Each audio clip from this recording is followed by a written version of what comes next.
तक कांग्रेस समेत 26 विपक्षी दलों का गठबंधन अपना इंडिया नाम रखकर मोदी को झटका देने की सोच रहा था, लेकिन पीएम मोदी ने उनके इस इरादे पर बहुत ही सोची समझी राजनीति के तहत मानो पानी ही फेर दिया। पीएम मोदी ने मंगलवार को बीजेपी सांसदों की बैठक में कहा कि ईस्ट इंडिया कंपनी ने इंडिया के नाम पर ही लोगों को ठगा था। इंडिया तो इंडियन मुजाहिदीन और पीएफआई यानी पॉपुलर फ्रंट ऑफ इंडिया में भी लगा है। मोदी ने कहा कि विपक्ष दिशाहीन है, लेकिन अपना नाम बदलकर वह देश की जनता को गुमराह नहीं कर सकता। साफ लगता है कि मोदी ने बहुत ही सोच समझकर इंडिया से जुड़े इन नामों के जरिए विपक्ष पर कड़ा कटाक्ष किया है। देश की जनता नहीं भूली है और ना कभी भूलेगी कि अंग्रेजों ने ईस्ट इंडिया कंपनी के जरिए ही देश को गुलामी की जंजीरों में बांध दिया था।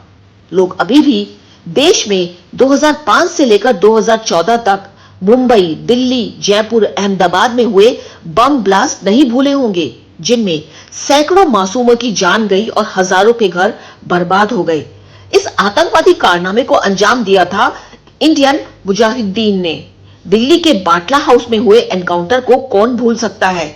इसमें ही इंडियन मुजाहिदीन के आतंकवादियों को पकड़ने पहुंचे पुलिस के एक इंस्पेक्टर शहीद भी हुए थे। यही नहीं, कई खुफिया रिपोर्टों में पीएफआई यानी पॉपुलर फ्रंट ऑफ इंडिया को देश में अशांति फैलाने, दंगा फैलाने का दोषी पाया गया है। रिपोर्ट बताती है कि देश को अशांत करने के लिए इस ऑर्गेनाइजेशन की फंडिंग बाहर से होती है।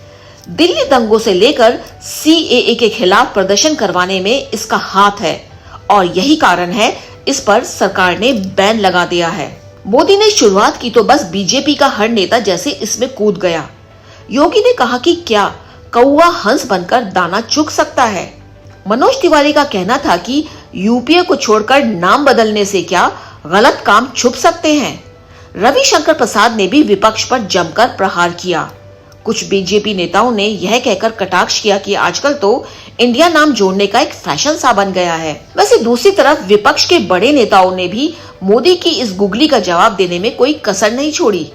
मल्लिकार्जुन खड़गे ने तो सीधा कह दिया कि मणिपुर पर बोलने की बजाय पीएम ये सब बोल रहे हैं, ये उनकी बौखलाहट है। दिग्विजय सिंह ने इसे पीएम का डर बता दिया। लेकिन अब तो ये आने वाला समय ही बताएगा कि जिस तरह से इंडिया पर मोदी ने विपक्ष को चारों खाने चित करने की कोशिश की है, आने वाले समय में ये मुद्दा विपक्ष पर भारी पड़ सकता है या नहीं, और क्या बीजेपी से अपने चुनाव प्रचार में भुनाने में कामयाब हो पाएगी या नहीं।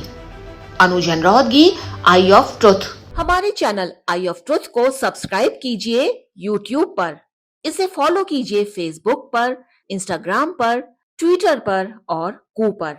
हमारे चैनल के बारे में फीडबैक देने के लिए हमें मेल कीजिए ioftruth.6@gmail.com पर।